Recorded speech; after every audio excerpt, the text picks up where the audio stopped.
Jeremy Clarkson walked away from 200 acres of diddly squat this year. No wheat, no barley, nothing planted, nothing harvested, nothing growing at all. And the reason the press reached for is not the actual reason, because he made this decision in the same week that British wheat hit its highest futures price in years. Stay with me, because by the time this video ends, you will know the precise figure Clarkson saved by growing absolutely nothing, and why every arable farmer in England is staring at that same calculation right now. On Monday the 27th of July, writing in his column in The Sun, Jeremy Clarkson made an admission that landed everywhere and was understood almost nowhere.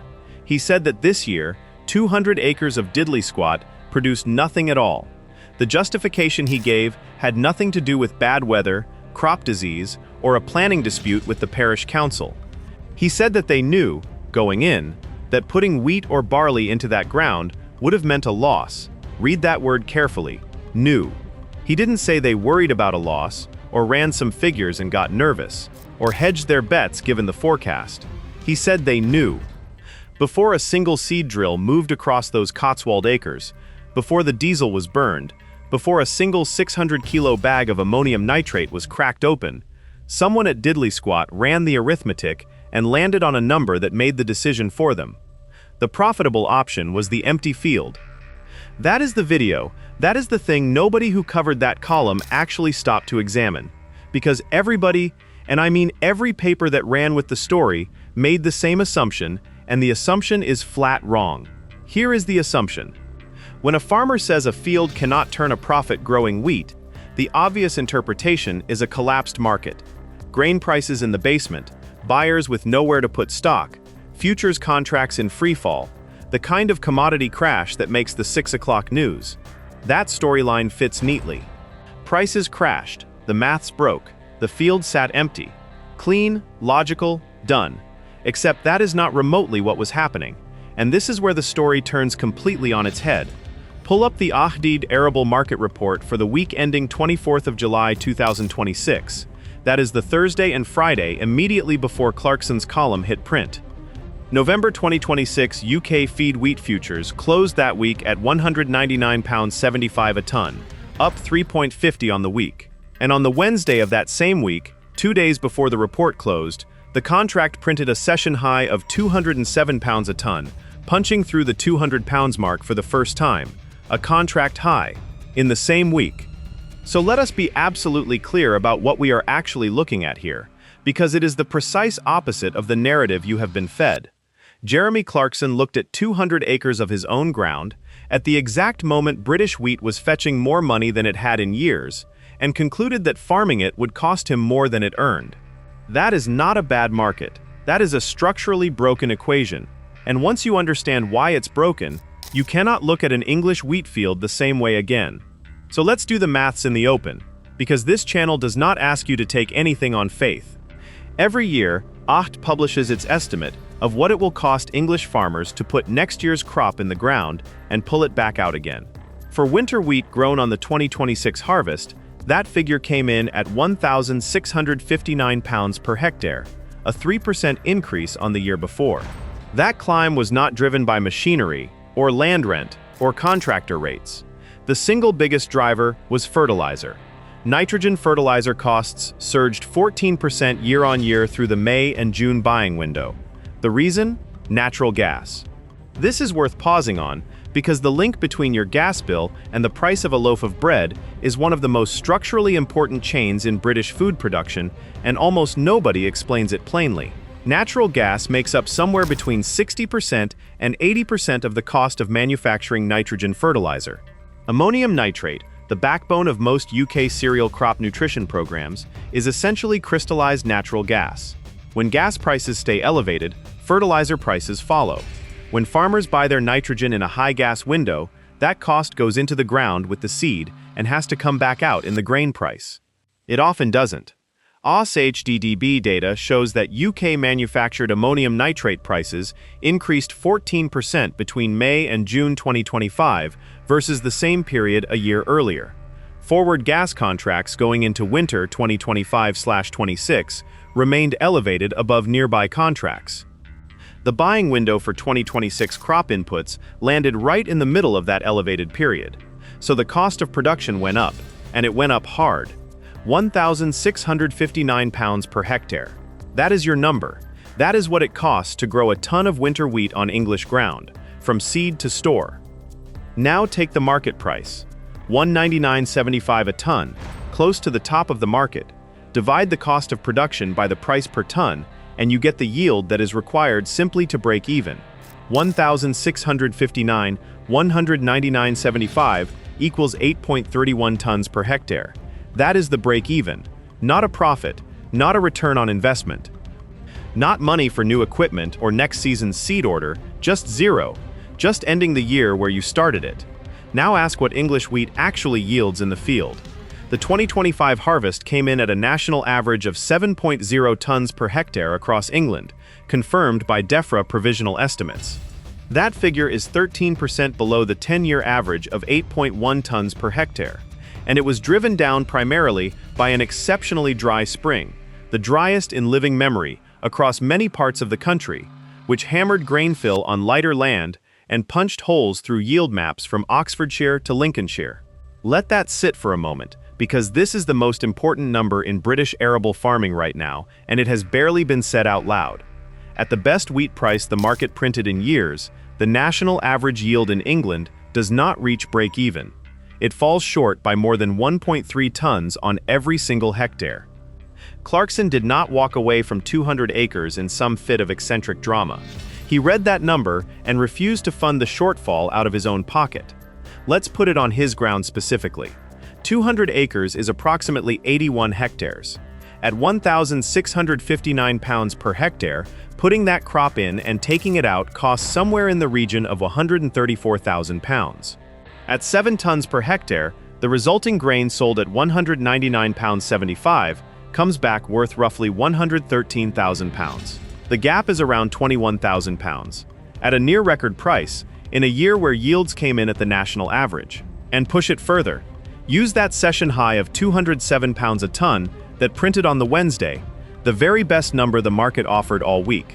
The field still loses somewhere in the region of 17,000 pounds. The market can deliver its strongest wheat price in years, and 200 acres of decent Cotswold ground still cannot wash its own face.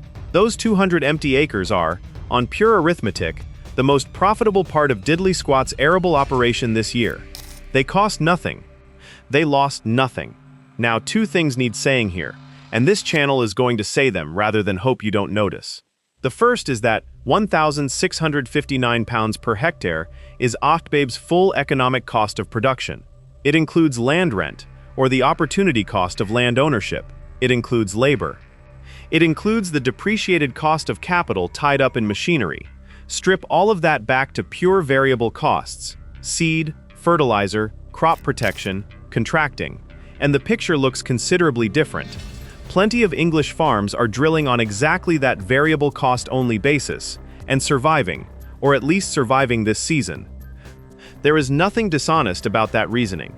A farm that owns its machinery outright and farms its own land with no rent obligation is working from a genuinely different cost base.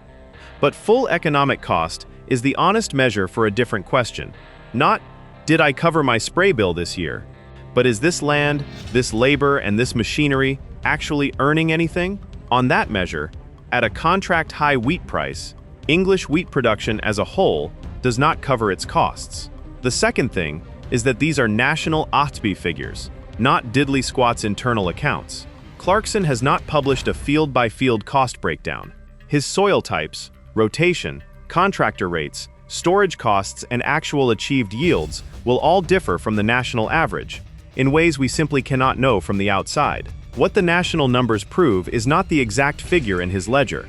What they prove is that his decision was not irrational, eccentric, or driven by television theatrics. It was the conclusion any arable farmer in England could reach this morning by running the same maths, and a great many of them have. Let's talk about the cost structure more specifically, because it matters for understanding why this problem is getting worse, not better. UK wheat farming carries one of the highest cost bases of any major producing nation. AHDB's own international benchmarking work has shown that UK nitrogen costs per hectare are among the highest in the world, higher than Germany, France, the US, Canada, Ukraine, or Argentina. UK machinery costs per hectare are also the highest in the international comparison, driven by a combination of equipment ownership, fuel costs, and the number of field passes a high-input UK wheat program requires. The UK system compensates for that cost base through yield. The logic is that if you spend more per hectare, but yield more per hectare, your cost per ton remains competitive. That logic holds when yields are at or above the 10-year average of 8.1 tons. When yields drop to 7.0, the whole equation collapses because the fixed and semi-fixed costs, land, machinery, labor, management, don't shrink with the yield. You still pay £1,659 to grow 7 tons of grain that you could only sell for £199. The cost per ton blows out, the margin evaporates, and this is not a one-year problem. AHDB FarmBench data covering the past 5 production years shows net margins for English wheat farmers have been under sustained pressure. The exception was harvest 2022, when the Ukraine war drove global wheat prices to extraordinary levels, and farms that had grain to sell recorded net margins around £1,097 per hectare, genuinely exceptional returns. Since then, prices have eased back while costs have not. The pattern of increasing variable and overhead costs running ahead of grain prices has been building quietly for 3 years. 2026 is simply the year the gap became impossible to ignore. The carbon border adjustment mechanism adds another dimension looking forward. The EU version came into effect in January 2026 and drove a 25% rise in European fertilizer prices compared to the 2024 average. The UK equivalent is slated for January 2027.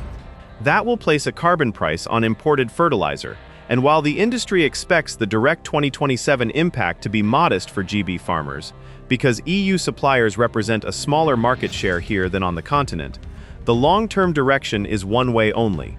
Higher carbon pricing means higher fertilizer costs. The break-even yield requirement goes up again. Now to the part of Clarkson's column that drew the tabloid splash, because it matters more than the coverage suggested. The 200 acres wasn't Clarkson's main point. It was the evidence. The subject was, who has just been handed the keys to British farming policy? Britain has a new Prime Minister. Andy Burnham, former mayor of Greater Manchester, entered Downing Street on the 20th of July, following Keir Starmer's resignation. In one of his first cabinet appointments, Burnham named Dame Angela Eagle as Secretary of State for Environment, Food and Rural Affairs. Clarkson's assessment, characteristically, was blunt. He wrote that he had done some digging and established that she had never worked on a farm and had never run a business. He compared the appointment to putting Alan Carr in charge of the army. That line will be quoted for a fortnight. But look past it, because there is a genuine structural point sitting underneath. To be accurate about Angela Eagle's background, she has served as farming minister at DEFRA from September 2025 to June 2026. So she does come to the Secretary of State role with 9 months of direct exposure to the farming brief. And the farming industry's own representative bodies have broadly welcomed that continuity. The Tenant Farmers Association noted they had built a constructive relationship with Eagle in her ministerial role. The NFU president congratulated the appointment and said he looked forward to working with her again. She also oversaw the redesign and rollout of the Sustainable Farming Incentive 2026, and terminated the last remnants of the basic payment scheme delinked payments a year ahead of schedule. But Clarkson's broader point does not land on Eagle personally. It lands on the structure. She is the 10th person to serve as DEFRA secretary since 2016, 10 secretaries of state in 10 years, overseeing a sector where the decisions made in any given year take 3 to 5 years to work through the ground. Before her ministerial DEFRA role, Eagle's career was built in the Treasury, the Home Office, and the Border Security Brief, departments with very different time horizons and frameworks from the department responsible for the conditions under which it is worth putting a seed in the ground.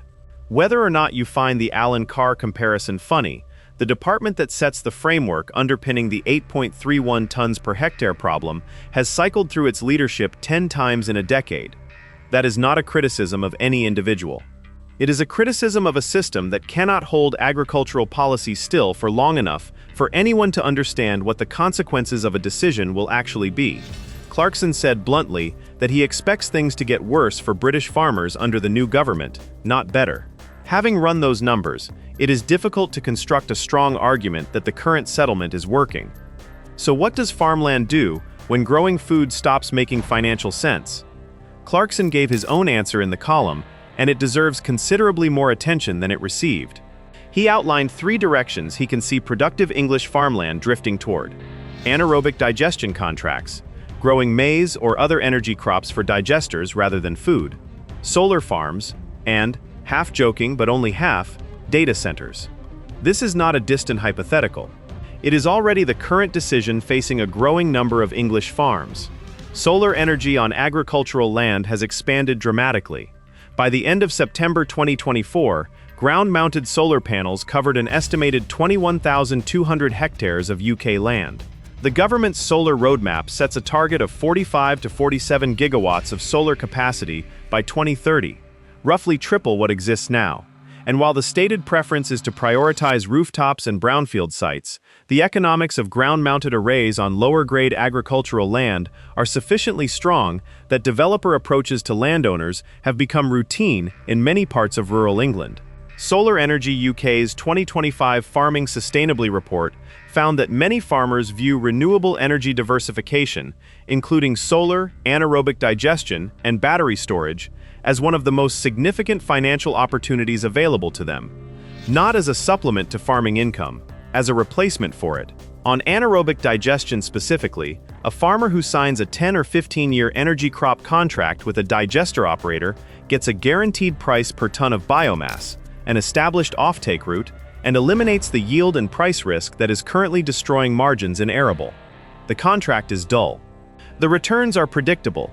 The break-even calculation does not require 8.3 tons per hectare of anything. And this is precisely what Clarkson was pointing at.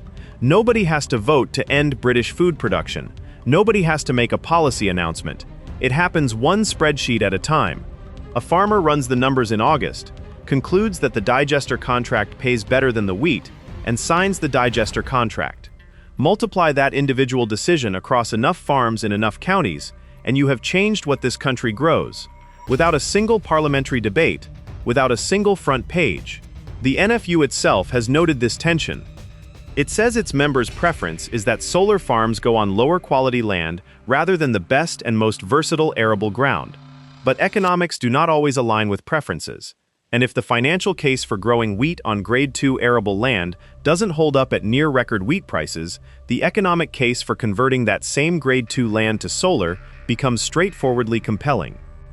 Now, there is one obvious objection to Clarkson making this argument, and it is a fair one. This channel doesn't do one-sided cases, so it needs saying. Jeremy Clarkson is not a typical English arable farmer. He has a global television franchise. He has a farm shop that draws something like 250,000 visitors a year. He has a brewery. He has a pub, The Farmer's Dog, that has been drawing weekend crowds from across the country since it opened. He has said on Prime Video, explicitly, that the money from the series is what keeps Diddley Squat alive. Most farms do not have a Prime Video deal underwriting their losses. All of that is true. But read it again, because it strengthens the case rather than weakening it. If a 1,000-acre Cotswold farm with a global streaming deal, a shop with 250,000 annual visitors, a working brewery, and a licensed pub still cannot make 200 acres of wheat pay, what exactly is the situation on the farm down the road with none of those things? Clarkson is not the exception, proving that British arable farming is fine.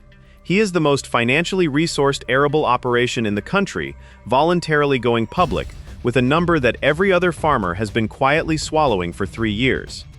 The fact that he can afford to say it out loud is not the point. The number is the point.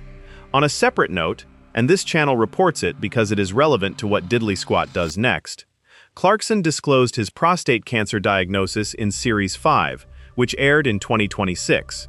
He described it as aggressive but caught early. Subsequent testing has found no indication of disease remaining, and he has confirmed he is in remission.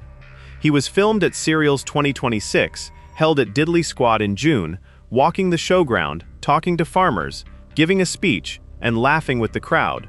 The cameras were there. The farm is not going anywhere. But the shape of what it does is changing. Those 200 empty acres are the clearest signal yet. Not a crop failure, a commercial decision, taken in advance, on a spreadsheet, at the best wheat price in years. That is the distinction that matters, and that almost nobody in the coverage drew.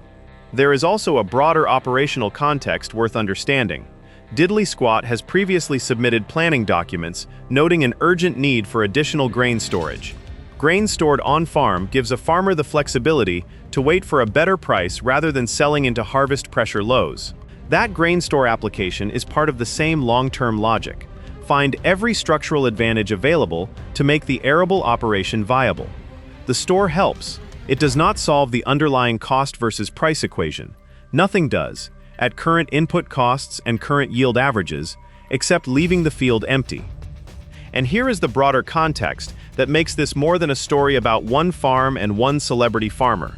English wheat production has been declining for years. The planted area remains well below its 10-year average. Arable land is being absorbed into environmental schemes, sustainable farming incentive payments, countryside stewardship agreements. Because for many farms, the environmental payment per hectare is more reliable than the grain price, costs less to earn, and carries no weather or market risk. That is a rational response to a broken equation. But it means less food comes off English fields every year, quietly and without announcement.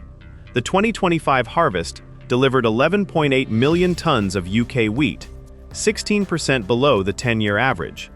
The proportion of Group 1 milling wheat, the high-protein, high-spec grain used by UK flour millers, fell to just 19% of the total wheat area, the lowest in over a decade. Millers are increasingly drawing on imports to meet specification. The bread on British shelves is increasingly made from grain grown somewhere else. None of this is catastrophic in isolation. Global wheat markets can absorb the UK's output fluctuations. But the trajectory is one way. English food production is gradually and quietly becoming less central to what England actually eats. And the mechanism driving that is not a policy decision.